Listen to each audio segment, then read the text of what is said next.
when I got asked to fill in for Colleen, because my colleague Colleen Pardecker, so sorry to disappoint anyone who is really excited to see Colleen today.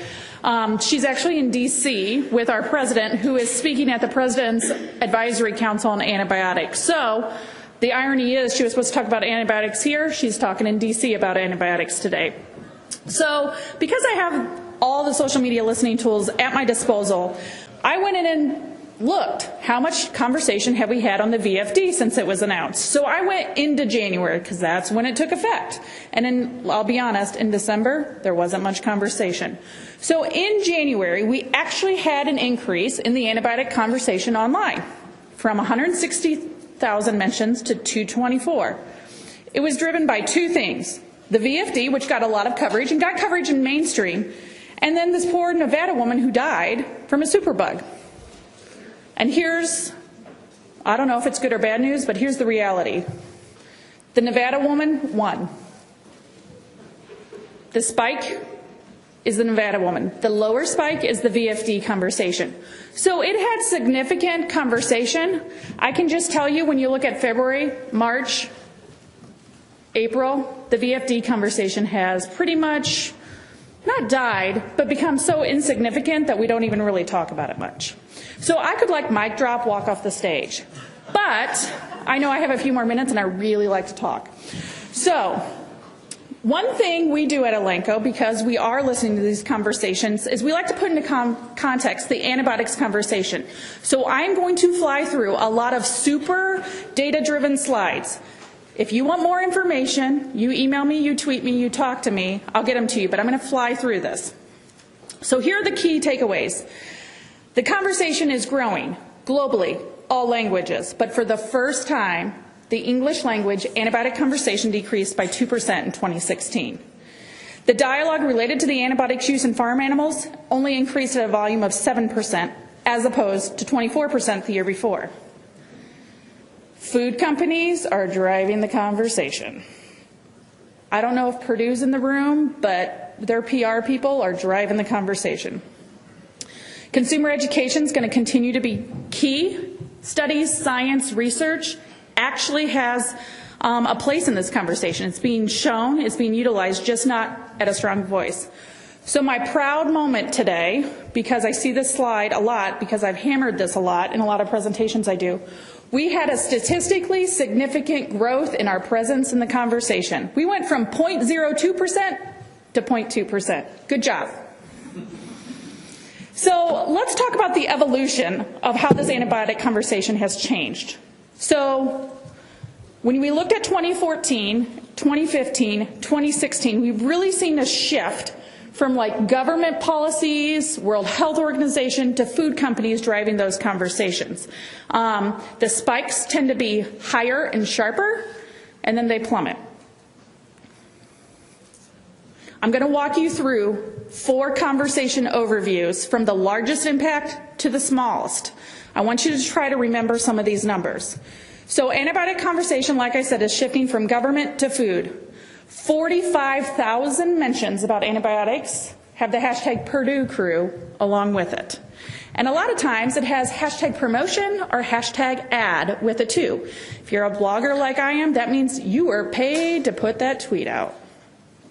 Next highest hashtag was AMR. Okay, that's fine. But what that means to us in communications is that consumers are no longer talking about it and it's more science-based. We look at the sentiment analysis. So it's mixed. General sentiment is pretty much neutral. News articles regarding antibiotics and antibiotic resistance shifts it to the negativity. News, whether it's online or print, they need to get the views, so they got to put the negative spin to it.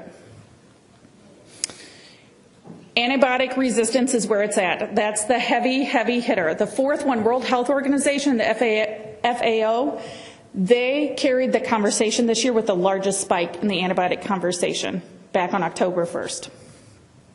Fast food and brands, you're going to get sick of me saying Purdue, and I don't mean Purdue in Indiana.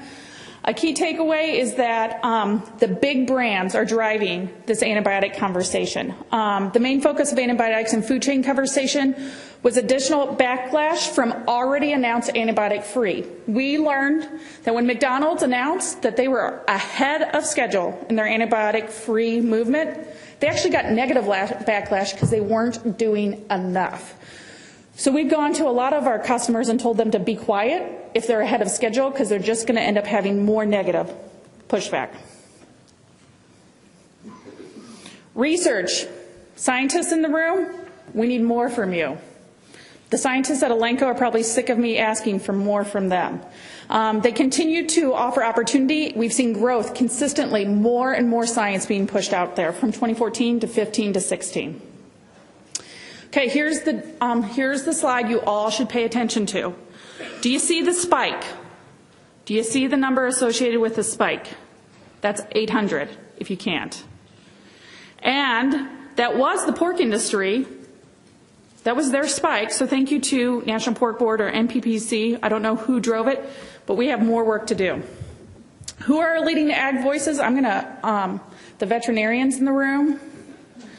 I don't know if there's any out there. There's not a single veterinarian who's leading the fight, leading the charge, leading the conversation when it comes to antibiotics. When we look at the animal group breakdown of the conversation, poultry owns it. I don't know if you saw recently, KFC went and announced that they're going to be not using any medically important antibiotics.